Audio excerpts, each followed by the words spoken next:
আসসালামু আলাইকুম, সবাই কেমন আছেন? কিছু মানুষ আছে বলে টাকা কি করবেন, আজ মরলে কাল দুদিন। তাদেরকে বলতে চাই টাকাই সব কিছু। হোক সেটা বাবা মার, হোক সেটা হাজব্যান্ডের, হোক নিজের টাকা। কারণ টাকা ছাড়া আজকাল কেউ কারোকে দাম দিতে চায় না।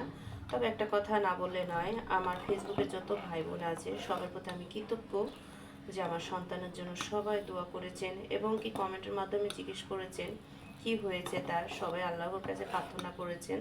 আমি কৃতজ্ঞ আপনাদের কাছে যে আপনারা এত ভালো মনের পরিচয় দিয়েছেন, অনেক ভালো লাগলো। তো যাই হোক, আমার সন্তানের জন্য সবাই দোয়া করেছেন, এই জন্য আপনাদের সবাইকে অনেক ধন্যবাদ। আর টাকা দিয়ে যদি সব কিছুই থেকে দূরে সরে থাকা যায়, তাহলে আমি বলবো সবাই নিজের স্থান যে যেখানে আছেন সবার তরফ থেকে টাকা ইনকাম করা শিখুন আর সব ভালোবাসা থেকে বঞ্চিত থাকুন। কারণ টাকায় যদি মানুষের জীবনে সব হয়ে থাকে, আমি বলবো আত্মীয় স্বজন সম্পর্ক সব নষ্ট করে টাকার পিছে ছুটুন, দেখবেন আজীবন ভালো থাকতে পারবেন। কথাটা শুনে হয়তো খারাপ লাগতেছে, বাট এটাই সত্য। কোনো না কোনো মানুষ কোনো না কোনো কষ্ট পাইলে কিন্তু এই ধরনের কথা বলে। তো যাই হোক না কেন, সবার জীবনে টাকার দরকার আছে। টাকা আছে, সব আছে, টাকা নেই কিচ্ছু নেই।